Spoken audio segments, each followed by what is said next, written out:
To God be the glory. By His love, by His blood, He has saved us. By His power, He has raised us. And all the things, good things are coming from our God. If you have your Bible, please grab it with me, and all together we will recite our Bible declaration. Ready, go. This is my Bible, God's inspired word, a lamp to guide my feet and a light to my path. I am committed to study and apply it into my life. Your word, O God, is a treasure, and they are my heart's delight. I am determined to keep God's word in my heart till the very end. Everybody will say, Amen. Shall we pray? We submit to you, Father, the balance of our service this morning. Open our hearts and minds, O God, and be a recipient of your word. Help your servant, Lord, as I expound your word. In Jesus' name we pray. Amen and amen. Kumusta mga Igsoon? Kumusta ang atong party last Friday?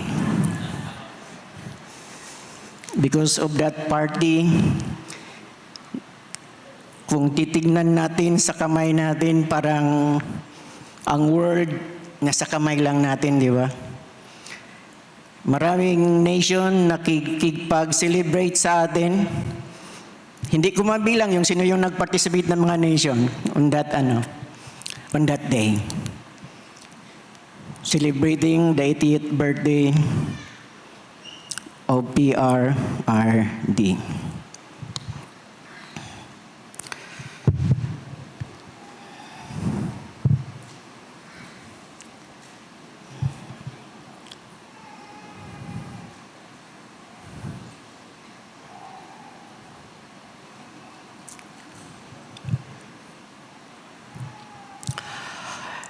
Yung nangyari last Friday, hindi natin makikita kapag walang social media. Because one of the platform ng social media ay yung Facebook at saka yung mga YouTube. And social media platform showcases accomplishments, creating a culture of competition, focuses on self-promotion, self-fulfillment, in which the ultimate goal is to make a name for oneself and to achieve success and recognition and sometimes power. All of us, probably not all of us, has cell phones. Mas senior citizen man or mga younger ones. But remember, hindi lahat ng mababasa natin sa social media ay tama. Kaya nga, kailangan yung mga kids natin dapat may guidance sila how to use the social media.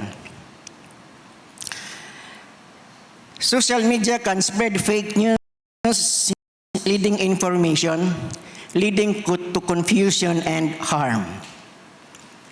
And also can damage the reputation of an institution, individuals, or group of people by unfair and unbalanced criticism. Siraan doon, siraan dito, para sila lang ang magiging maganda or mabuti sa mata ng mga tao. Makikita natin yan sa social media. Para bang siraan yung isa, para siya maging famous. Makikita naman natin yan sa Facebook. Aside from that, it creates a confusion. Sino ba talaga ang tama? Sino ba ang mali? But as believers of Christ, our true purpose is not to seek for our own glory, but to seek the glory of God. Hallelujah. In 1 Corinthians 10:31, it says, "So whether you eat or drink or whatever you do it all for the glory of God." Kung yan lang sana ang mindset ng lahat ng Pilipino na nakatira sa Pilipinas, hindi masyado siguro tayong magulo. Hindi sana tayo tawagin na Sub-Saharan Mindanao.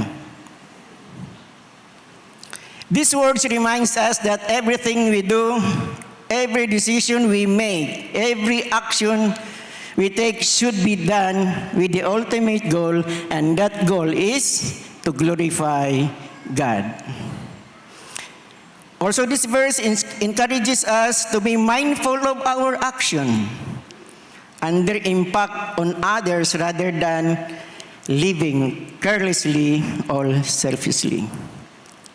Remember, kung unsa, whatever our actions, makikita yan sa mga kasamahan natin. I remember the life of Joseph. The life of Joseph, this was discussed during our Sunday school before. Siguro yung iba, you can still remember the story of the life of Joseph. Joseph's life was marked by ups and downs. Kagaya din sa atin. Our life, may mga ups and downs din. Hindi pwedeng down na lang parati ha. Kailangan may ups din. But he consistently strived to glorify God in all circumstances. This is Joseph. Despite being sold into slavery by his brothers, falsely accused, imprisoned, he continued to trust in God's sovereignty and provision. Hindi lang si Joseph nag-suffer doon, dumating din ang time na naging successful siya. Kaya sinabi niya sa Genesis 41:52, "In this position of power, Joseph acknowledged God's hand in life, saying, 'God has made me fruitful in the land of my suffering.'" Sa kanyang suffering, ginawa ni Joseph na magiging fruitful siya in that suffering because God is with him. Falsely accused, imprisoned, betrayed by his brothers. Ang sakit. Yung nagbitray pa sa kanya yung brothers niya.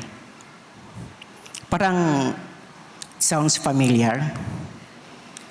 He was falsely accused, imprisoned, betrayal of public trust. Parang common. Nangyari na pala ito noon during the time of Joseph. Here we understand that Joseph trusted God's sovereignty even in difficult situations and circumstances. He even declared that he became fruitful in spite of his suffering. My sharing this morning is about thriving for God's glory. My text is found in Acts 20, verses 20-24, and also in Philippians chapter 3, verses 12-14.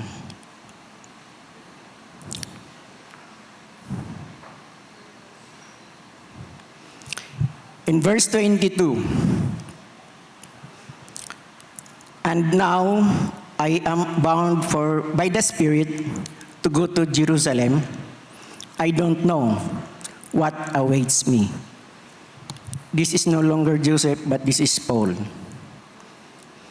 Sinabi ni Paul, sinabi ng Holy Spirit sa akin, pupunta ako sa Jerusalem, hindi ko alam anong mangyari sa akin doon. Verse 23, "Except the Holy Spirit tells me in city after city that jail is suffering lie ahead." Sinabihan din siya ng Holy Spirit na from city to other city na ay prisuhan, naghulat sa iya ug naapoy mga kasakitan. But aside from that verse, sabi ni Paul sa verse 24, but my life is worth nothing to me unless I use it for finishing the work assigned me by the Lord Jesus Christ. And what is that assignment? What is that work? Telling of others the good news about the wonderful grace of our God. Hallelujah. Praise God. Thriving for God's glory. Men, say it with me. Let's strive for God's glory.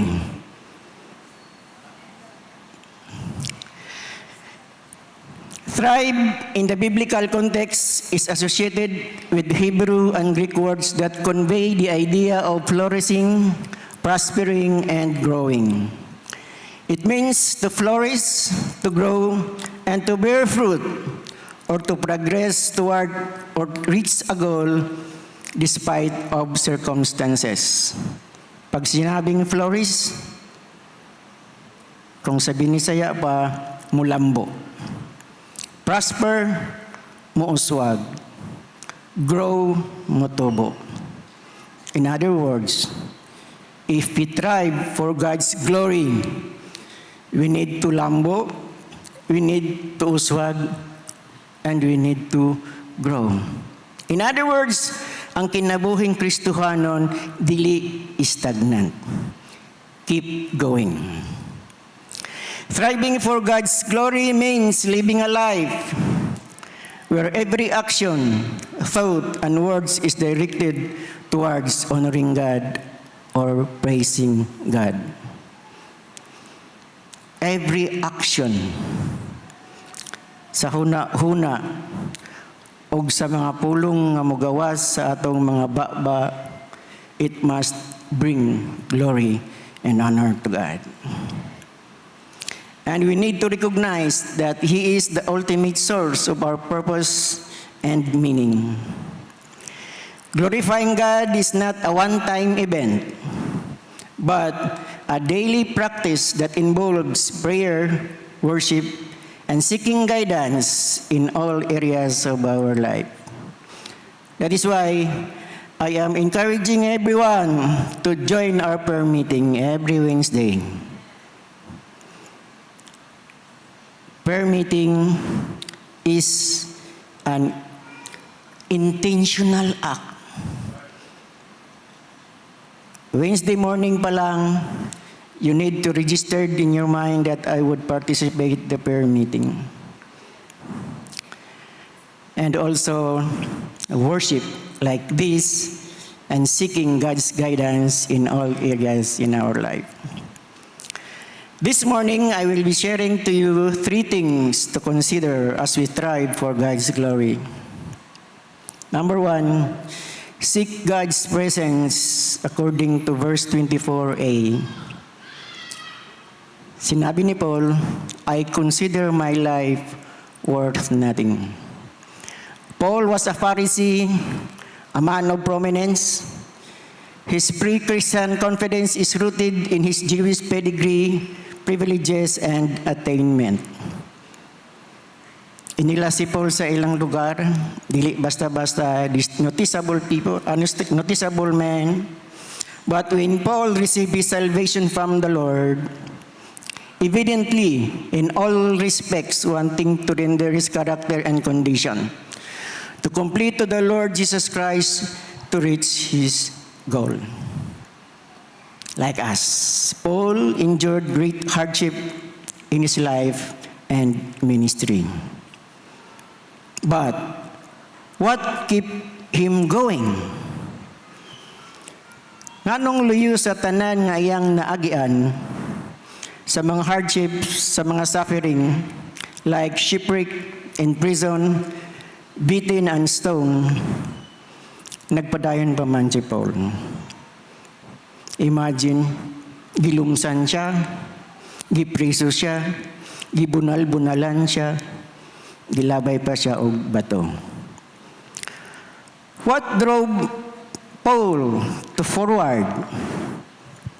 Reason is because Paul count himself worth nothing.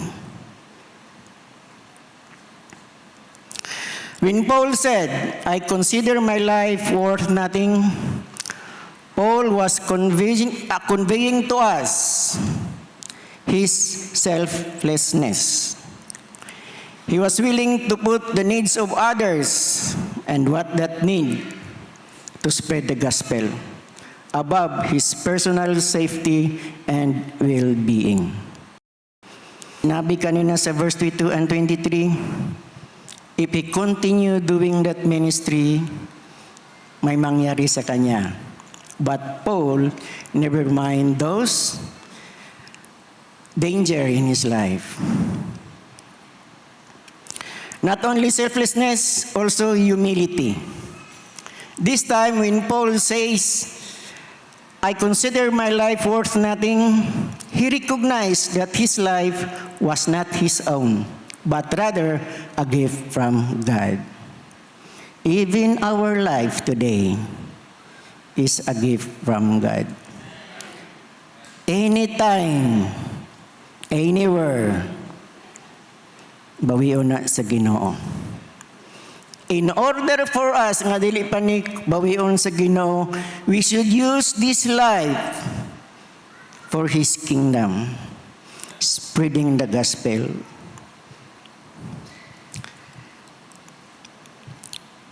Paul also conveying his courage. He was willing to face danger and uncertainty with confidence that God is with him.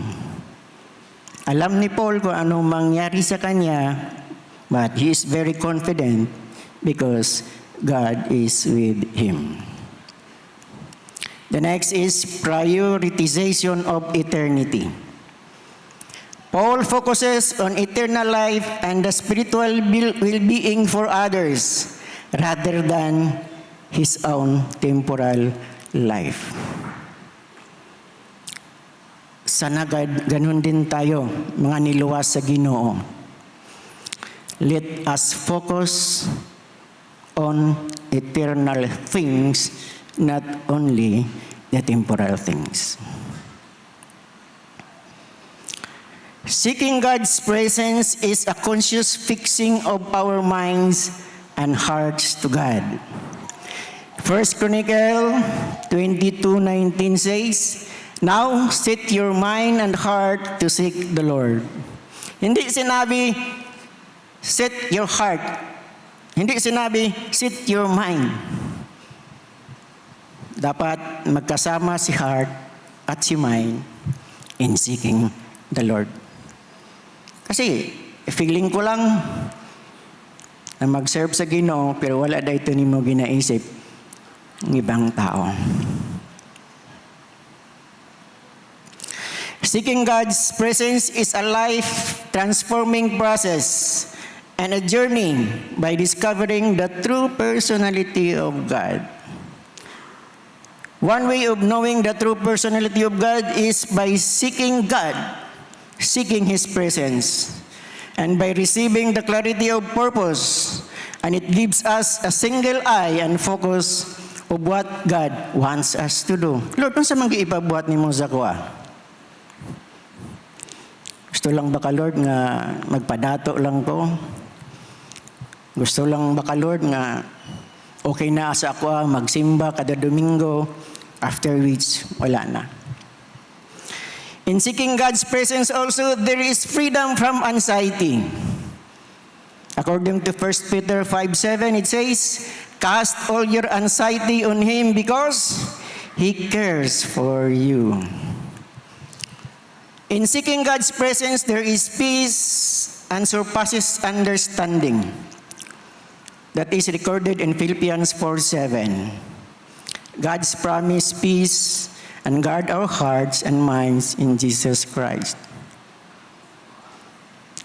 Unsa man ang atong gikahadlukan, gikabalakan ang mga igsoon, salig nato kay Jesus. Whatever happen, kadtong taga Davao nga naa sa Netherlands, What do you think? Kung mabalik siya sa Davao, nabay kumplito nga peace? Nabay kalinaw? Or, kung dili siya mabalik, dito na lang siya sa Netherlands, nabay peace ang atong Pilipinas? What do you think? Kanang word na impeachment, ma-impeach man o dili man ma-impeach, what do you think can give us a genuine peace? It is recorded in John 16:33. Sabi dito, I have told you these things so that you can have peace in me. And this is the word of Jesus Christ. In other words, mga igsoon, ang atong kalinaw, naalanggid kay Kristo. Why? Because, sabi niya dito, in this world, you will have trouble. But be brave. I have defeated the world. Kadtong gibirtihan nato adtong Friday, mabalik man siya or dili, still, walay kompleto na peace. Because our peace is only coming from the Lord Jesus Christ. Sometimes kung magtanaw ta sa atong cellphones, Facebook, or YouTube, I do not know for you, but for me, usahay maglagot ko. Especially na si babae or si lalaki, bawat tanong may sagot. Sweeto kayo siya sa mga tanong. Usay, maglagot ka. Kung pwede pa lang, lami kayo kusiyon, uy, nagpataka lang ka. Di ba usay maglagot ka? Pero sabi ni Job 5:2, resentment kills a fool, and envy slays the same. Ako yun yung gitranslate sa Binisaya. Ingon pa sa Binisaya, binuang og walay kapuslanan ang pagpunay kabalaka og kasuko hangtod sa kamatayon. In other words, mga igsoon, wala tay garbo kung mamatay ta nga nasuko. Bakit mangyari ito? Sometimes, kung nakatingin ka sa Facebook mo, maglagot ka, di ba? Magalit ka. Tungod sa imong kalagot, na-stroke. O tungod sa imong kalagot, na heart attack. Dead ball. Ingon pa ni Job, binuang og walay kapuslanan. It should be doing God's work for His glory. Mas malipay pa si Paul kung diha siya kuhaon sa Ginoo.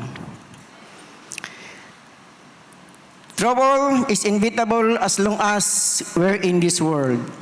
Peace is available in Jesus Christ alone.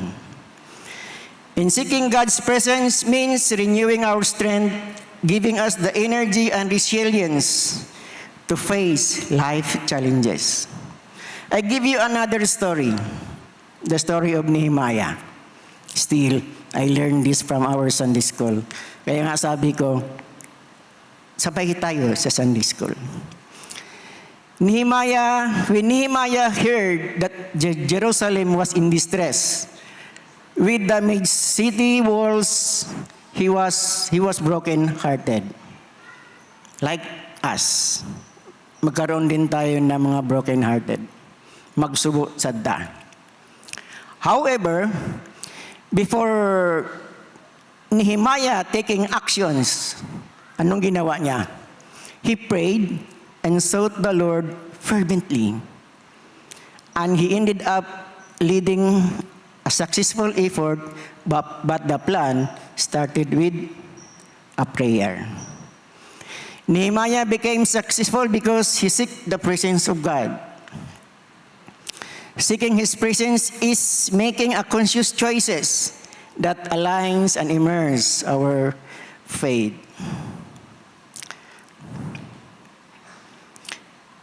When Nehemiah rebuilding the wall, and he became successful because of seeking prayer first, nasad siya yung mga opposition. Hindi lahat ng gagawin natin ay walang mga opposition. There is still opposition, but Nehemiah successful because he seek the divine guidance from God. Ingon anak sa tausahay, no? Kung naay baghuon nato sa atong kinabuhi, naagi mga opposition. Example, magpinaabti kag panglaba nga wala nimo ginabuhat kada adlaw. Matingala imong asawa. Uy, milagro. Sama ni ana nga mga opposition ba? The great obstacles in seeking the Lord is pride. Pride is the oldest sin of the world. This is a favorite Satan tool to distract our worship to God and leads us toward backsliding. Because of pride can cause what? Division. Because of pride, it leads to wrong direction and decision. But pinakamasakit is because of pride, it destroys our family. Pag dili lang gani malamano ni pastor, or kung dili mapansin og tarong sa atong usher, mangluod na. Guys, ang tinod nga anak sa Ginoo, malamano o mapansin man ta, never mind, as long as ang atong pagsimba para sa Ginoo. Above all, pride can kill your relationship with God because that is Satan. Ang atong relasyon sa iya sa Ginoo, iyang disturbohon. I believe, ang matag usa ka nato diri tanan, walay garbo nga sama ni ana. Nga kung di lang mapansin sa ka-works diri na simbahan, mangluod dayon. Proverbs 11:2, it says, when pride comes, then comes disgrace, but with humility comes wisdom. According to Joyce Meyer, a truly humble person knows that they are nothing in themselves, but they are everything in Christ. Mga igsoon, we are everything in Christ. Reminder lang, dili lang kita apil sa itong mga tao na wala pa nakaila sa iyahan. Let us share the salvation that we have to those person. Kaya apil na sila sa gigugma sa Ginoo. To thrive in the Lord, we need to deepen our relationship with seeking His presence, following His will in perfect humility and obedience. We need God as our source of life, not just to survive or merely exist, but thriving in our Christian life for His glory, to freely experience the promise of His presence and enjoy our spiritual growth and be matured in our Christian walk. Why we keep on going to church every Sunday, going to the church every prayer meeting? Because we want to be matured in our Christian walk. Humility is the essential thing in seeking the Lord. God is willing to walk with us in His blessings, to walk in His provision, and above all, to give us hope, knowing that in Jesus Christ alone we can put our trust and confidence, recognizing that He is the source of life we needed most. We will not asa sa atong mga politiko. Kung kanilang siya makadaog, asa tayo kay Jesus Christ. Hallelujah. Even though Even we can attain the highest achievements or have all these tangible things in this world, but if we miss the presence of Christ, we are empty. Bisan pag-unsa ang atong titulo diri sa kalibutan, whatever tangible things nga we have, dili lang titulo sa imong personality, but titulo sa mga propiedad.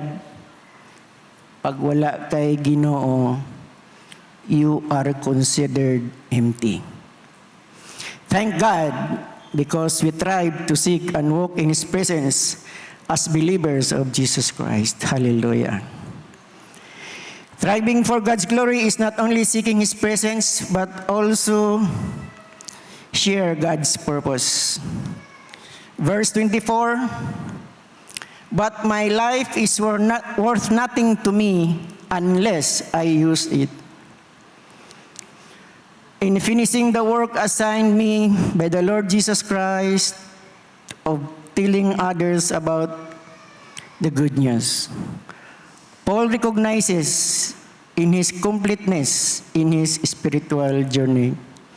Dili pa satisfied si Paul sa iyang journey, but kaya nasabi niya, unless I use it. When Paul said, unless I use it, he was expressing in utilizing his life for the gospel. Gusto ni Paul, ang iyang life, ma-utilize diya ang gospel. He is determined to use his life to serve the Lord rather than preserving it for his own comfort and safety. Ganyan si Paul. Wala siya na comfort, wala siya nalipay sa iyang pagka-prominente or pagkainila during that time. Kundi ang sakay Paul is ang pagpagamit sa Ginoo. Another thing is making the most of every opportunity. Pag sinabi ni Paul, unless I use it, ibig sabihin, making the most of every opportunity. He wanted to make the most of every opportunity to share the gospel and fulfill his calling, even if it means putting himself in harm's way. I remember Pastor Buholtz, yung medyo bata-bata pa si Pastor. Nag-meet me dira sa gate. Asa man kagikan, Pastor? Sabi niya, nagsakay kog easy jeep dong. Asa kagikan, Pastor? Sa Agdao. Because dati, from Lupisay na magsakay kag easy jeep, magdiretso na ng Agdao. Then from Agdao, daghan pa mga agian, balik na po Lupisay na or adto sa MC Gym.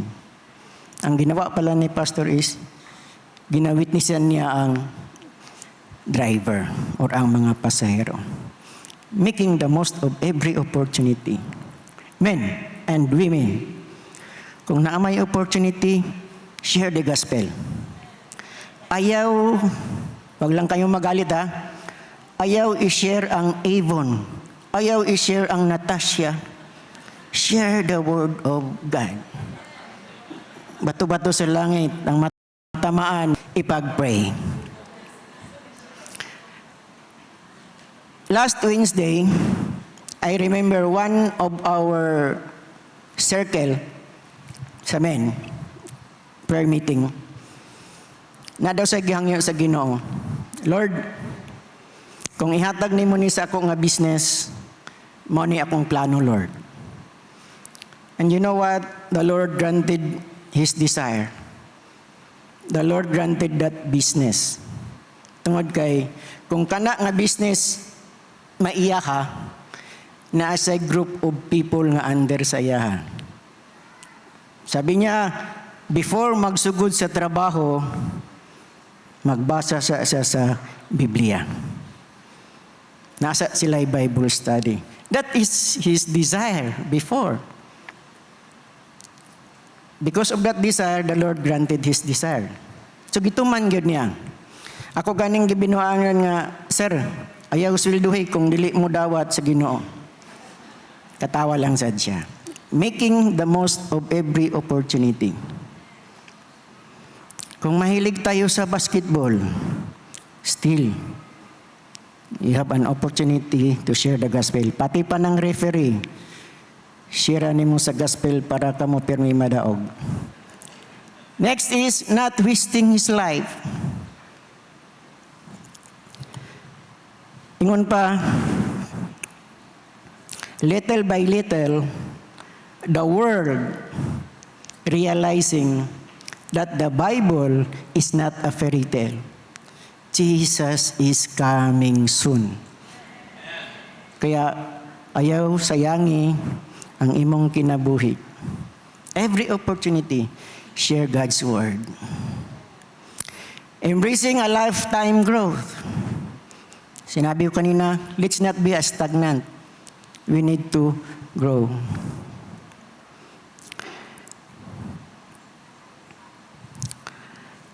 Not that I have already obtained all this or have already been made perfect, but I press on to take hold of that for which Christ Jesus took hold on me. Thriving is not an endpoint or a destination, but a process of transformation. It means intentional, directional growth that is part of God's purposes as we engage in His work in this troubled world.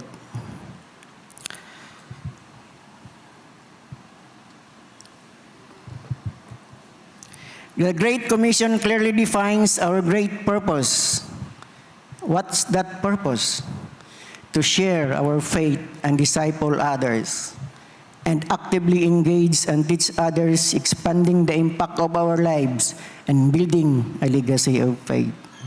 Kumusta man ta mga amahan? Kung kuhaon tag pinaabtik sa Ginoo, what legacy? I'm talking about spiritual aspects sa atong kinabuhi nga mabili nato sa atong anak. Kung karon ba pinaabtik unsa nga legacy ang ma-remember sa imong anak in serving the Lord? Kamo na mo answer, anak. It is a direct call to action, urging us to step beyond our comfort zone and engage with people from all walks of life. The command to make disciples involved not only spreading the word but also nurturing and supporting others in their spiritual growth. Men, kung natay makita nga isa nato ka igsoon nga medyo tagilid ang iyang spiritual growth, ato siyang tabangan. His purpose becomes our purpose. Our purpose on earth is to love God. Kaya binigyan tayo ng Panginoon sa lahat ng gusto natin in order na ma-love nato siya. Then, to make Him known or to bear fruit and have positive impact on others. Each of you should use whatever gift you have received to serve others.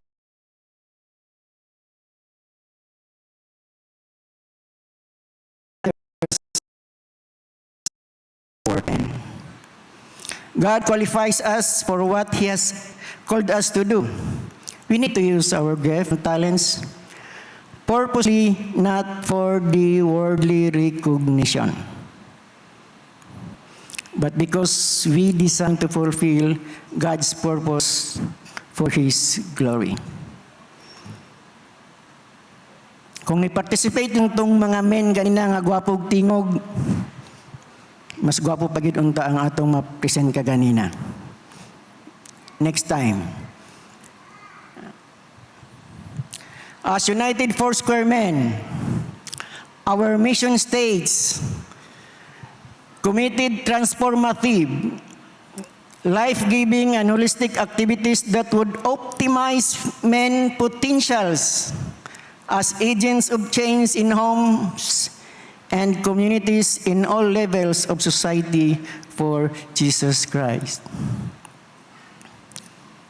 God has called us with a purpose and to a great noble efforts to accomplish what God has called us to do.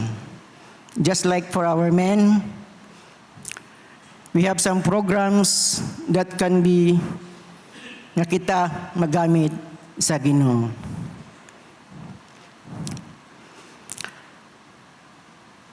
Yung part sa ating registration na nakita natin dito kanina, may part doon for missions. So I encourage everyone na kung magpa-register kayo, some of that money for the missions. Empowering men to become positive influencers in their families. Maging positive influencer tayo sa sarili nating pamilya. What do we mean by this? Men, we should do what we say.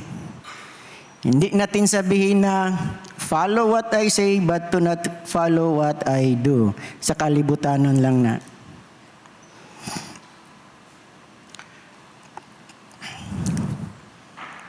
Encouraging men to live out their faith, advancing in the kingdom, in the circle of influence, and mobilizing men to have an impact to our community. Dili pareha sa uban nga men, giobertikan lang sa pila, kay naglinya sa ayuda, hapit na nagsinumbagay. That's not a good impact to our community. Kung naay mo overtake sa imo, go on. Let's be intentional in defining our purpose of being disciple of Christ as we open our hearts to be used by God. When we thrive for God's glory, we are God's presence, share God's purpose, and the last, stand in God's promises. In this Bible, a lot of God's promises. Siya rog wala tay lima-ani ma-memorize, ya gamito nato sa atong daily life. Thriving for God's glory, we trust and rest in the assurances of His love. We can trust His promises because it is done by His power, it is done with His love and His mercy. The amazing power of grace is available through the principle of faith. In other words, we can have that amazing power if we have faith. Dili nato ni makuha kung faithless ta. We should allow our faith to grow and grow and grow so that we can experience that amazing power of grace. Not only faith, but also repentance, humility, diligence, and obedience. It is manifested by love, John 3:16. It is the promise of eternal life, Titus 1:2.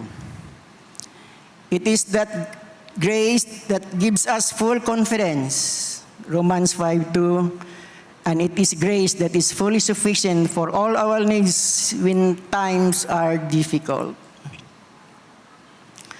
Life is uncertain, but the promise of the Lord is certain for His children. I believe that we can thrive more for God because of His amazing grace. Remember, God's promises are always true, reliable, and trustworthy. Only God promises, I may forever. Wala na ilaing promise, only God's promises, and I forever.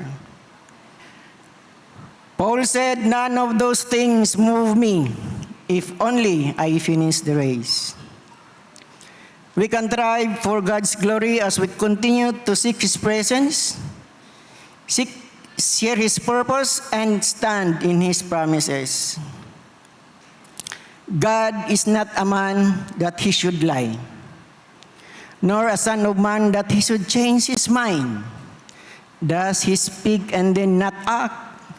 That he promised that and not fulfill? That is according to Numbers 23:19. According to Charles Stanley, when we trust God's faithfulness, we can face the future with confidence. Mga ginikanan, let's put our confidence to God. We will not trust temporal things. Tungod sa akong pagkadaghan ng mga propiedad, mga business, mapa-eskwela gyud nako ni akong anak. Do not trust those things. Trust in the Lord. Know therefore that the Lord your God is God. He is faithful God, keeping His covenant of love to 1,000 generations of those who love Him and keep His commandments, mothers and fathers. Hindi natin iisipin na yung ginagawa natin ngayon ay for us only, but to the next generation. I would really appreciate those parents nga dalhon yun ang ilang anak pamaampuan diri sa simbahan para mashiran lang sa Word of God. I once a teacher sa Christian school dati. But we are encouraged na before we start our class, we have to pray. We have to make a devotion. And that is a mandate from the leadership of that school. And so we did. Kahit na during our devotion time na ay mga bata nga anointed sad kayo maglakaw-lakaw. But keep on doing, sharing the Word of God. Kaya naamagid po yung naminaw. And then, one of my student before, anointed yun kayo siya magsamok-samok sa klase. Especially during our devotion. Kabalo na ko anak, sir. How na akong mamagpapa na? Sabi ko, bantay lang ka sa atong PTA, homeroom PTA meeting. Sultigin ako ni tanan sa imong mama pagkabuutan nimo. Here comes our PTA homeroom meeting. Wala pa ko kasugod og istorya sa inahan. Unsay gingon sa inahan? Sir, salamat jud kay ang akong anak na usab ang iyang kinaiya. Nalipay ko sir nga nabuutan-buutan na ang akong anak. Musir pa ka sa imong problema sa iyang anak? What I want to emphasize here, mga ginikanan, maminaw man or maminaw man ang imong anak sa isultian nimo sa Word of God, abot yun ang panahon na mabutang yun nga sa iyang heart o iyang isip. Ang gusto na ako diri is ayaw o kakapoy sa pagsulti, sa kaabutan sa Ginoo sa atong mga anak. Bisag tan-aw nimo di na maminaw, but that's my experience. Naagi mabilin sa ilang kasing-kasing. Because sinabi sa Bible, the Word of God will not come in vain. To end up, as believers of Jesus Christ, please consider this reflection. Are we just surviving or are we thriving for God's glory? Pag sinasabi nating surviving, it's all about maintaining faith and enduring trials, hardship, and challenges. Parang nag-maintain ka lang. Kung sa BP pa nato, naglusartan ka lang para dili mo taas imong BP, dili pod mo baba og maayo imong BP. That is surviving. But in thriving, cultivating intimate relationship with God, developing fruits of the Spirit. What are those fruits of the Spirit? Love, joy, peace, patience, and self-control. Marami pang iba. Men, We should have peace and also patience, self-control kung naga-drive ta. Kaya daghang yung mga pagsulay sa kalsada. Self-control and patience. Next is basic obedience to avoid sin and its consequences. That is surviving. But in thriving, spiritual growth and pursuing God's calling, basic obedience lang para dili makasala for surviving. But in thriving, we need to have a spiritual growth. Surviving focuses only on survival, but in thriving, focus on fruitful service for God. The last is often reactive, and thriving is proactive. Pag sinabing reactive, diha na ni banat og ampo nga nanay masakiton. Or kung sa baha pa, diha na nang hipos nga ding baha na. Ang proactive is before di baha nang hipos na ka. That's the difference between the two. Thriving, parang nasummarize siya sa Psalm 1:3. When we thrive, we are like a trees planted along the riverside, the riverbank, bearing fruit each season. Their leaves never wither, and they prosper in all they do. As we thrive for God's glory, we can bear spiritual fruit. As we thrive for God's glory, remain spiritually vital and resilient. Experience God's blessing in labor. God bless everyone.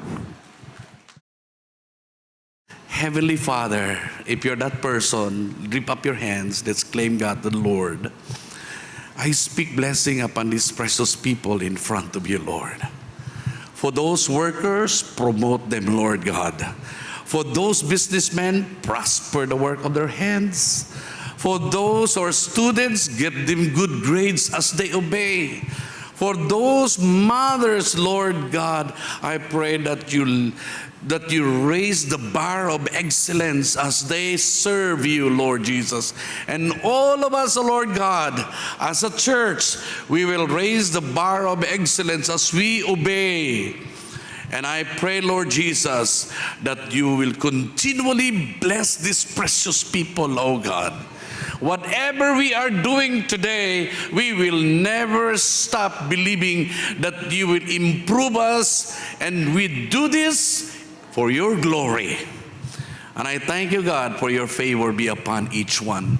Even as we go home, Lord God, thank you that you will give us that kind of heart and obey. Hallelujah. We will send them with prosperity in their lives. We will send them flourishing in everything that they do. We will send them with all the blessing from above, and we will do it for your glory and honor, God. Let the love of God and the grace of our Lord Jesus Christ and the communion of the Holy Spirit be with us all now and forever. And God's people shout, good morning, and God bless us.